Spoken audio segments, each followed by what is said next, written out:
The stairwell smelled of damp concrete and boiled cabbage.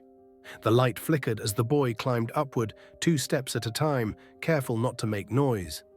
Somewhere below, voices argued, neighbors fighting over space, over noise, over nothing at all. That was how Leningrad sounded in the years after the war.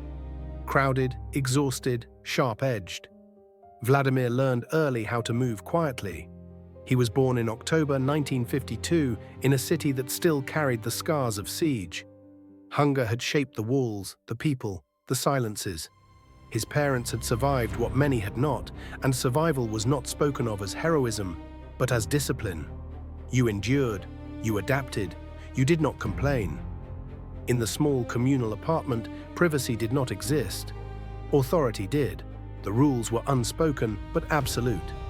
Vladimir watched more than he spoke. He learned which doors closed softly, which conversations ended abruptly, which men commanded space simply by standing still. At school, he was unremarkable at first, short, intense, quick to react. Not strong enough to dominate, not weak enough to be ignored. He fought often, not for glory, but to establish boundaries. Respect was earned, not given. Later, he would say that the streets taught him the most important lesson of his youth. If a fight is inevitable, strike first. By his teenage years, structure began to matter. Judo, sambo, routine. The discipline of repetition appealed to him. Control over the body suggested control over the self. Coaches noticed his focus, not flamboyant, not reckless, but relentless. He did not dream aloud, he planned inwardly. The Soviet Union offered ladders for those who understood how to climb them. Education was one, loyalty was another. Institutions rewarded patience, secrecy, obedience to hierarchy. Vladimir absorbed this logic instinctively. When he entered Leningrad State University to study law, the city felt larger, more complex, and more promising. Professors spoke of systems, of power embedded in rules. But it was not the law itself that fascinated him, it was the machinery behind it. In the corridors, names were mentioned quietly, committees, services, organizations that did not advertise. The KGB did not knock on doors dramatically. It observed, it waited. When the invitation came, it was understated, almost polite. A conversation, an interest expressed, a path suggested. Vladimir accepted without hesitation. Training stripped away illusion. The world was not divided into good and evil, but into stable and unstable, useful and dangerous. Information was currency. Silence was protection. Loyalty was not emotional, it was operational. He learned to disappear into systems, to file reports that revealed everything while seeming to say nothing. He learned to listen longer than others could tolerate.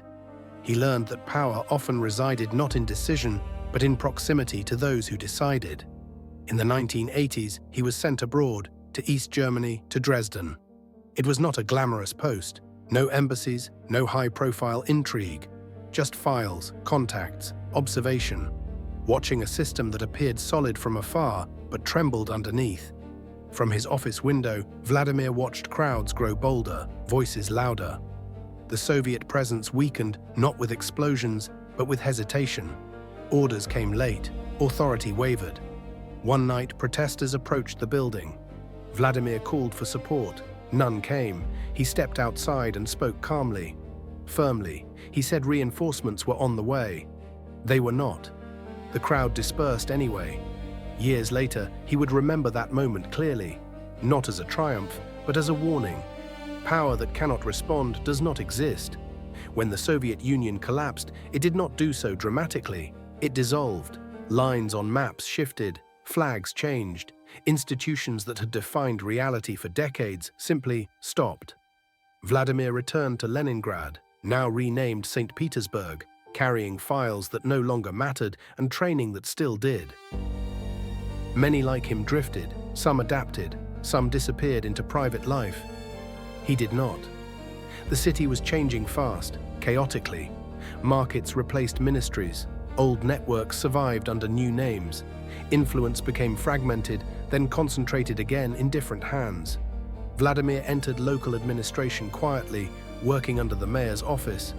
He handled foreign relations, permits, logistics.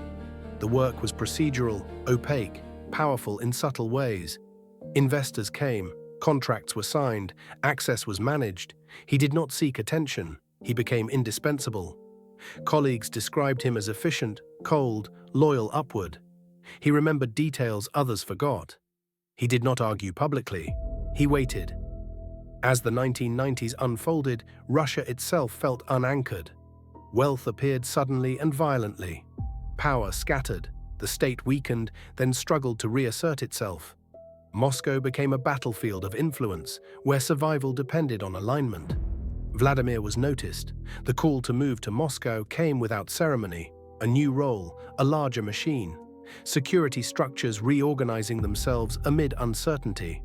He accepted, as he always had, without comment. In the capital, everything moved faster. Stakes were higher. Failure was less forgiving. He rose not through speeches, but through trust. Superiors valued his discretion. He did not leak. He did not hesitate. He did not question the premise of authority. By the late 1990s, the presidency itself seemed fragile. The man at the top was ill, isolated, surrounded by factions. The system searched for stability, for continuity, for someone who could guarantee order without demanding transformation. Vladimir fit the requirement precisely. When he was appointed prime minister in 1999, many saw a placeholder, a technician, a temporary solution. Vladimir understood something they did not. In moments of uncertainty, those who appear transitional often become permanent. As he stood in the Kremlin for the first time, corridors stretching outward like arteries, he felt neither triumph nor fear, only recognition. The system had opened, and he was now inside its center. The night he first addressed the nation as acting president, the Kremlin felt heavier than its walls suggested. Vladimir sat alone before the cameras were activated, hands resting calmly on the desk. Outside, Moscow was wrapped in winter, dirty snow, orange streetlights, silence broken by engines and distant sirens. Inside, aides moved carefully, as if sound itself carried consequence. On the final day of 1999, Boris Yeltsin resigned. The announcement was brief. The words were chosen to soften what was, in reality, an admission of exhaustion. Power did not collapse, it transferred. Quietly, legally, irrevocably. Vladimir Putin became acting president of the Russian Federation. He spoke of stability, of continuity, of the state as something fragile but repairable. He did not promise miracles, he promised order. For a population bruised by a decade of uncertainty, it was enough. In March 2000, the election confirmed what the system had already accepted. Putin was no longer provisional, he was president. The ceremony was formal, restrained. There was no theatrical excess, no sweeping rhetoric, only the weight of expectation settling into place. Almost immediately, decisions followed. The regions were brought closer to the center. Governors were reminded where authority ultimately resided. Oligarchs, once untouchable, were summoned, warned, or removed. The message was not ideological, it was structural. Power would no longer be negotiated publicly. A fictional aide, Sergei Antonov, watched from the edge of meetings, taking notes few would ever read. He observed how Putin listened without interruption, how he allowed others to speak themselves into revealing priorities. When Putin finally responded, it was brief, surgical. Control, Antonov wrote once in the margin, is exercised through predictability. Crises came quickly. War in the North Caucasus escalated. Terrorist attacks shook cities already anxious. Each incident narrowed the space for dissent and widened the mandate for security. Putin appeared on television in moments of national shock, calm, composed, unwavering. He spoke not as a charismatic savior, but as a manager of danger. Behind closed doors, policies hardened, surveillance expanded, media ownership shifted. Independent voices learned where the invisible lines lay. The West watched with cautious optimism at first. Putin spoke of partnership, of integration, of shared interests. He visited European capitals, met American presidents, spoke the language of cooperation fluently. But beneath diplomacy ran a different current. Russia, in Putin's view, had been humiliated. Not defeated in war, but diminished through weakness. The collapse of the Soviet Union was not mourned ideologically, it was regretted strategically. History, he believed, punished those who mistook compromise for permanence. As years passed, elections continued, but the margins grew more predictable. Political opponents existed, but never long enough to mature into alternatives. The system refined itself, learning from each challenge. Putin became more distant. Public appearances were controlled, access narrowed. Loyalty mattered more than innovation. A journalist, fictional, named Elena Morozova, noticed how language shifted. Reform disappeared. Stability remained. Sovereignty became sacred. In 2008, Putin stepped aside, formally. The constitution required it. A successor was chosen, titles changed, power did not. From the shadows of the Prime Minister's office, Putin watched and waited. The arrangement was temporary, understood by all involved. When he returned to the presidency, the transition was seamless, almost ritualistic. Protests followed, larger than before, louder, younger. Putin watched them from behind reinforced glass, his expression unreadable. He had seen crowds before, in Dresden, in Moscow. He knew when to wait and when to act. The response was calibrated. Laws tightened, pressure increased. The state reminded society of its reach. Internationally, lines hardened.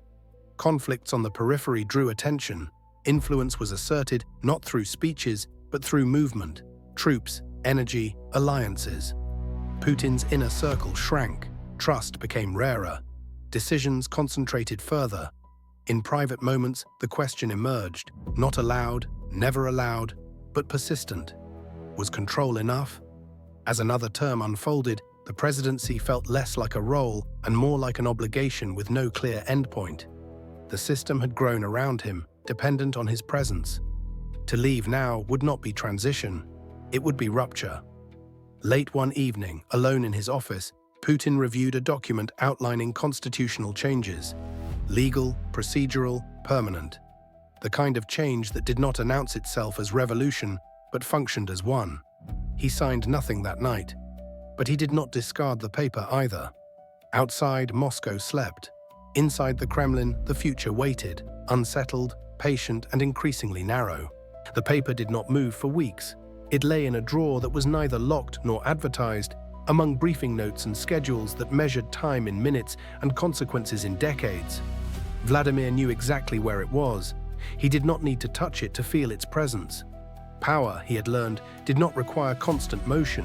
It required readiness. When the constitutional changes were finally announced, they were presented as continuity, not ambition.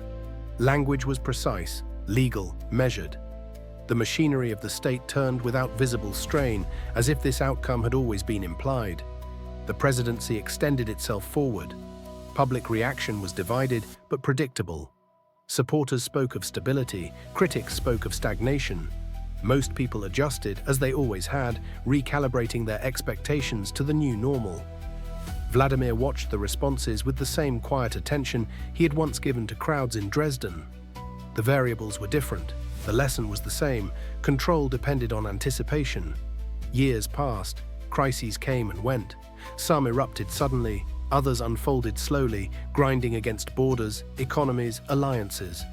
Each demanded response, and each response narrowed the field of alternatives. Isolation became a condition, not an accident. Meetings grew smaller. Advisors filtered information more carefully. Loyalty was assumed until proven otherwise, and proof was rare. The presidency no longer felt like a position within a system, but like the system's spine. In public, Vladimir appeared composed, deliberate. In private, time pressed harder. Decisions that once felt reversible now carried a sense of finality. A fictional longtime aide, Antonov, noticed the change. "There are fewer drafts," he wrote once, "only conclusions." International relationships shifted from dialogue to posture. Language hardened, trust thinned. Each side spoke more to its own audiences than to each other. Vladimir understood this instinctively. Politics at scale was theater with consequences. Narratives mattered. Control of narrative mattered more. History, he believed, was not a record. It was a contest. As the years accumulated, comparisons emerged. Leaders came and went elsewhere. Systems changed. Russia remained anchored to a single figure, for better or worse. Supporters pointed to order, to endurance. Critics pointed to cost, to opportunities foregone. Vladimir listened to neither fully. He measured outcomes, not applause. Late at night, when the Kremlin was quiet enough to hear the building settle, he sometimes thought back to Leningrad. The stairwell, the thin walls, the arguments that shaped his sense of space and authority. Then, power had been something to survive. Now it was something to contain. The final question did not arrive with drama. It arrived gradually, through repetition. How long could a system built around a single center remain flexible enough to adapt? Vladimir did not answer it aloud. He had learned long ago that answers, once spoken, invite consequences. Better to act. Better to wait. Better to remain. Outside, the city continued, cars moving, lights flickering, voices rising and falling without reference to the man inside the walls. The country endured, as it always had, shaped by forces both visible and unseen. Whether history would describe him as a stabilizer, a consolidator, or something else entirely would depend on what followed. That judgment was not his to make. For now, the system held, and Vladimir Putin remained at its center, not as a symbol, not as a legend, but as a presence defined by control, continuity, and the silence between decisions.